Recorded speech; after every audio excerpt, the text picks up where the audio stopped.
First, I would like to thank Pastor Paul for giving me this opportunity to share my testimony on how I was led by the Holy Spirit to write prayers.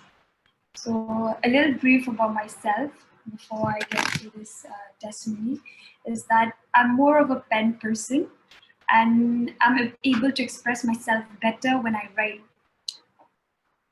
And as I'm embarking in the spiritual journey, I often compare myself to Moses, who had stage fright, and and that's when that's when I really realized that I'm more of a scripted person, and I avoid being spontaneously put in a limelight.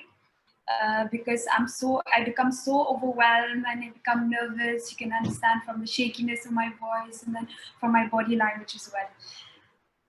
So in my spiritual journey, I've cultivated the habit of spending more of my quiet time with God through His Word, through intercessions, through Bible studies, through prayer meetings. I've become more involved with the presence of God, I feel. But lately, just the past couple of days ago, like I felt like my prayers were becoming dry.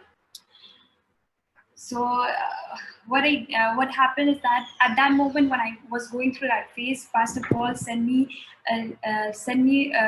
links regarding teachings about prayer life and thought life, and somehow that shifted my way towards how I look towards my prayers. I started yearning for these purposeful prayers that he mentioned in one of his teachings. And that's when on 2nd June 2021 at around 10 p.m. at night, I felt like a rush of fire igniting in me, and I started writing prayers. And I couldn't believe it. Like the next day when I had a look on it, it's like it was amazing. Like it was like back to back. I wrote 4 prayers, and that went on for till 11:45 p.m. that night only. Like for almost 2 hours, I was writing prayers.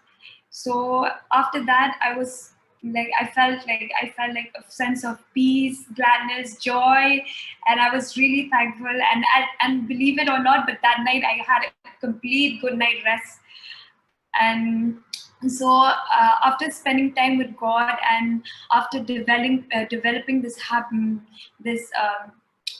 habit of trying to always be in the presence of the Lord and asking Him for His strength, I feel like I've developed a God habit, so to say, and not a good habit, but a God habit.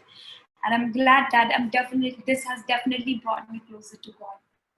Thank you. That's what I wanted to share.